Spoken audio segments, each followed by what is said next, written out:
बाद आने वाले हैं। दरअसल उन्हें जो टाइम बताया गया था वो गलत था, क्योंकि मैंने एजीजी को धमकाया था। उस दिन के लिए आपका शुक्रिया। कौन से दिन की बात कर रहे हो? इतने भोले क्यों बन रहे हैं बाबा जी?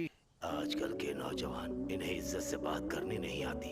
इतनी इज्जत तो मैं अपने दादाजी को भी नहीं देता। आजकल के बूढ़े लोग खुद को बड़ा तोप समझते, मुझे बड़ा गुस्सा आता है।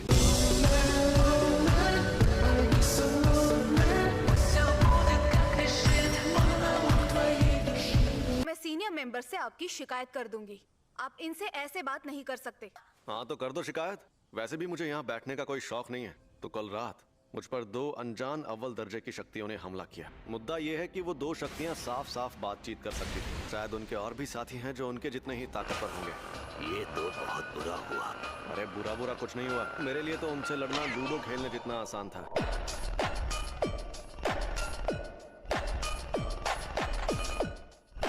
अब तो हमें सुकुना का वेसल भी मिल गया है। पिछले कुछ सालों में हमारे ऐसे कई स्टूडेंट्स भी हैं जो काफी ताकतवर बन गए हैं। हकारी, ओकोत्सु और आपका तोदो। अब जो शक्तियां सामने आएंगी हम उनकी ताकत का अंदाजा नहीं लगा पाएंगे। अब क्या कहना चाहते हैं? आप समझे नहीं? वो तूफान अब इतना ताकतवर बन गया है कि उसे और नहीं रोक पाएंगे। अब आप अपनी हद पार कर रहे हैं गोजो। ओह, मैं तो डर गया।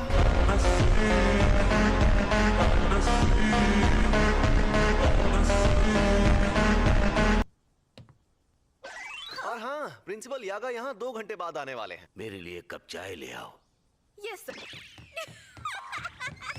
अगर जल्दी भागकर जाऊं तो उनके साथ सेल्फी ले सकती हूँ। Thank you so much. You are welcome. मुझे फोटो मिल गई।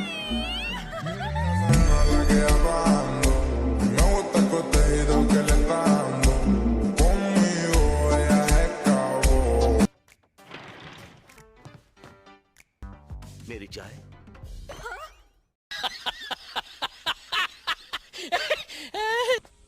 फर्स्ट ईयर वाले कहाँ गए? उन्हें कुछ होगा तो नहीं? वो लोग दूध पीते बच्चे नहीं हैं। मेरा मतलब है कि आज ही के दिन क्योटो के प्रिंसिपल यहाँ आएंगे। मीटिंग में स्टूडेंट्स का आना वैसे जरूरी नहीं है। तुम्हारा मतलब माई भी साथ आएगी? ऐसा हो सकता है। वैसे भी क्योटो के वो बूढ़े सर सबके सामने कोई तमाशा नहीं करना चाहेंगे। एक प्रिंसिपल को अपनी इज्जत की फिक्र होती है, लेकिन स्टूडेंट्स को ये फिक्र नहीं होती। ये लोग यहाँ और वेंडिंग मशीन नहीं लगा सकते? इन्हें संभालने के लिए बहुत सारे वर्कर्स चाहिए। जेनिन सीनिया। ये भी जेनिन है। आप यहाँ क्या कर रही हैं? मुझे सरनेम से मत बुलाओ फुशिगुरो। तो कुछ और थर्ड ईयर वालों की जगह इनसे कंपटीशन करवाओगे? वो यूजी आधा शापित शैतान था। वेसल तो बस बोलने की बात है। अब वो मर गया है तो तुम्हें अच्छा लग रहा होगा, क्यों? मैं बस यहाँ देखने आया हूँ कि यो कुछ की जगह लेने लायक है या नहीं। तुम ही फुशिगुरो हो ना? और तुम्हें कैसी लड़कियाँ पसंद हैं?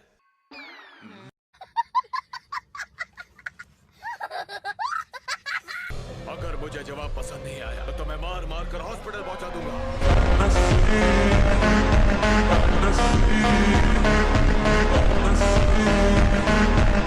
मैं जिस इंसान को जानता तक नहीं, मैं उससे अपनी पसंद की लड़की के बारे में क्यों बात करूं? क्योटो थर्ड ईयर दो आओई। अगर मैं अपने आखिरी एक्सचेंज इवेंट में जरा भी बोर हुआ तो मेरा दिमाग बहुत खराब हो जाएगा। मैं तुम पर रहम खाकर अभी सिर्फ अधमरा करके छोड़ दूंगा। बेहतर होगा लड़ाई ना करो। नोबारा के पास हथियार नहीं है। अगर लड़की का दिल बड़ा है तो बाकी चीजें कोई मायने नहीं रखती है। तुम बोरिंग हो फुशिगुरो।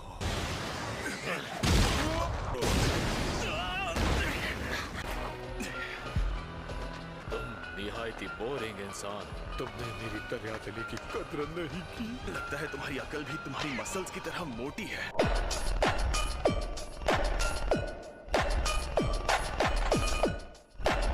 जो 1 साल पहले गेटो नाम के जादूगर के टेरर अटैक से लड़ा था। दो ये वही दो है जिसने अकेले 5 पहले दर्जे की और 1 अव्वल दर्जे की शक्ति को खत्म किया था। सुना है तुम शापित तकनीक इस्तेमाल नहीं करते। अव्वल दर्जे की शक्तियों पर करता हूँ। यानी पहले दर्जे की शक्तियों तक नहीं करता? तो चलो आ जाओ। इससे हाथापाई में जीतना लगभग नामुमकिन है। इसकी फुर्ती तो पहले से ज्यादा और बढ़ गई है।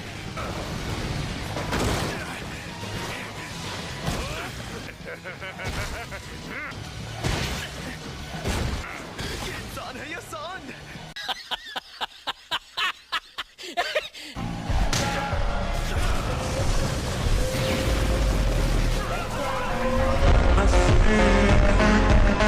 Let's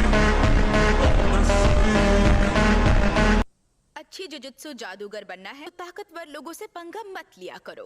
ये मेरे काम से आई थी, लेकिन तुम यहाँ क्या कर रही हो? तुम इतनी बेकार हो, पता ही नहीं चला तुम कब आई। वैसे हम दोनों एक जितने ही बेकार हैं। अरे रहने दो, हम दोनों का हाल बहुत ही गया गुजरा है। नोबारा खड़ी हो जाओ। मैंने इसे सुला दिया है। तुम बहुत ज्यादा बोरिंग हो। अगर तुम्हें सच में लड़ना है तो मैं तैयार हूँ। आ जाओ। हिलना मत।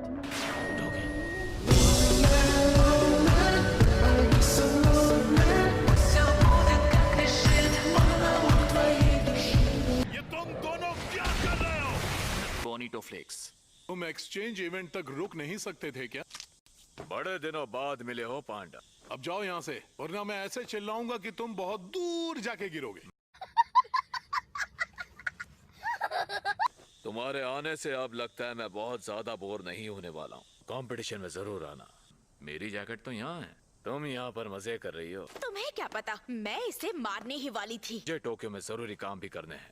मुझे मिस तकादा से हाथ मिलाने जाना है। मैंने अपने एक भरोसेमंद दोस्त को बुलाया है, केंटो नानामी, एक एक्स ऑफिस वर्कर जो अब जुजुत्सु जादूगर है। कई जादूगर अपनी आंखें छिपाने के लिए चश्मा या पट्टी पहनते हैं। बहुत सारे जुजुत्सु जादूगर थोड़े अजीब होते हैं। ये एक कंपनी में काम करता था ना, इसलिए ये बंदा उतना भी अजीब नहीं है। इतनी तारीफ करने की जरूरत नहीं थी। आप शुरुआत से ही एक जुजुत्सु जादूगर क्यों नहीं बन गए? मैंने जुजुत्सु हाई में पढ़ाई की और मुझे एक बात पता चली कि जुजुत्सु के जादूगर बेकार होते हैं। क्या? फिर उसके बाद मैं एक कंपनी में काम करने लगा और मुझे एक बात पता चली, सारी कंपनीज भी बेकार होती है। एक और बात, मुझे इस पर और इसकी ताकत पर पूरा यकीन है, लेकिन मैं इसकी इज्जत नहीं करता।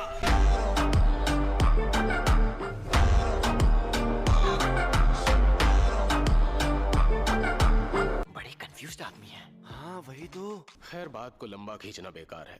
भले ही तुम्हारे अंदर सुकूना नाम का ज्वालामुखी पल रहा है, मुझे ऐसा बिल्कुल नहीं लगता कि तुम एक जुजुत्सु जादूगर हो। अगर किसी काबिल बनना चाहते हो तो तुम्हें बहुत मेहनत करनी पड़ेगी। अगर आप ये एडवाइस नहीं देते फिर भी मैं मेहनत करता। जाओ, जाकर ये बात हमारे सीनियर से कहो, क्योंकि मुझे इस बात से कोई फर्क नहीं पड़ता।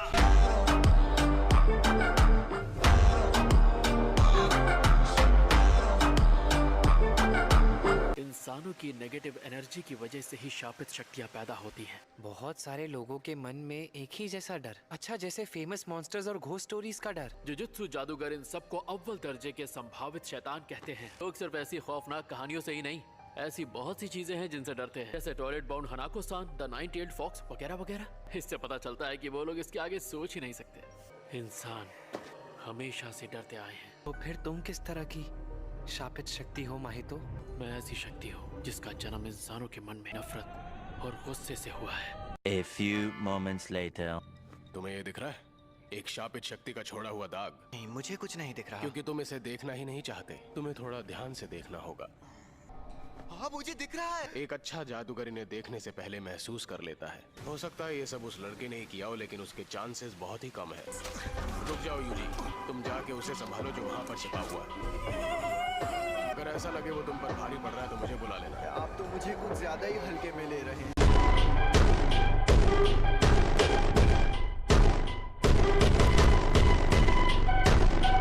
मुझे बच्चा समझने के बजाय कमजोर समझते तो ज्यादा बेहतर होता। मुझे जान दांव पर लगाकर तुम्हारी हिफाजत करनी होगी।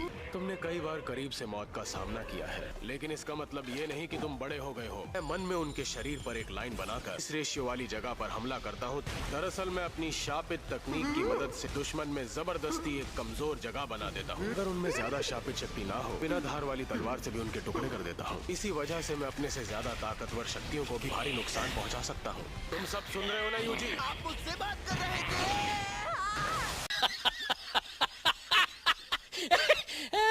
आप दुश्मनों के सामने ये बातें क्यों बता रहे हैं? जादू के उसूलों की वजह से अपनी तकनीक के बारे में बताने से वो और कारगर बन जाती है।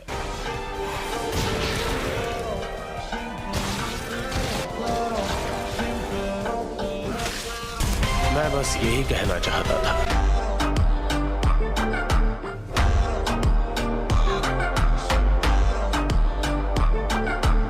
धार वाले किनारे से टुकड़े कर दिए।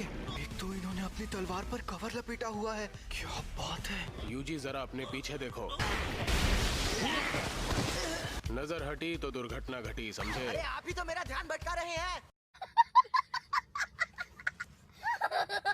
तुम्हारी शापित शक्ति थोड़ी धीमी रफ्तार से बाहर आती है। तुम अब भी जल्दी शापित शक्ति पैदा नहीं कर पाते। अब तुम वार करते हो, उसके 1 सेकंड बाद तुम्हारी शापित शक्ति का वार होता है। तुम्हारी फिजिकल पावर अच्छी है, लेकिन शापित शक्ति में वो बात नहीं। तुम्हारी शक्ति का वार सबसे अलग और अजीब होता है। आमतौर पर ऐसा तो कोई जानबूझकर भी नहीं कर पाता। ये खूबी तुम्हारे बहुत काम आने वाली। तुम्हारा किया हर बार 2 बार चोट पहुंचाता है।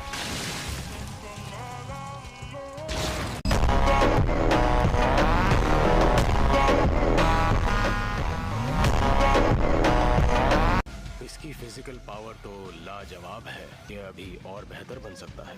जो ये वार सहते हैं उनके तो होश ही उड़ जाते हैं। इसमें आम जादूगर के मुकाबले 120% ताकत होती है। अब मैं समझा गोजो ने इसे मेरे साथ क्यों भेजा है। रुक जाओ यूजी, उसे खत्म मत करना। मैंने उस दूसरी शक्ति की फोटो ली है, जरा इसे ध्यान से देखो। हम जिन लोगों से लड़ रहे थे, ये इंसान है। मेरे ख्याल से ये पहले इंसान थे। जिसने ये हरकत की है वही तुम्हें इस बारे में डिटेल में बता सकता है। मुझे लग रहा है कि इनके ब्रेन के साथ कुछ छेड़छाड़ की गई थी। अगर वो ब्रेन में बदलाव कर सकता है, किसी को शापित शक्ति में बदल भी सकता है। अगर ऐसा है तो मुझे पहले ही पता चल जाना चाहिए था। क्या यूजी ये सुन रहा है? हाँ। तुमने इनकी जान नहीं ली। ये लोग इनकी बॉडीज में हुए बदलाव के शौक की वजह से मरे हैं। इसलिए खुद को दोष देने की जरूरत नहीं है। जो भी हो, उनकी मौत के लिए कुछ हद तक मैं भी जिम्मेदार हूँ। इसे दूसरों की तकलीफ देखकर भी कितना गुस्सा आता है। हमारा दुश्मन बहुत चालाक है। इस मामले में हल्का जोर लगाने से काम नहीं चलेगा, पूरा जोर लगाना पड़ेगा। हाँ।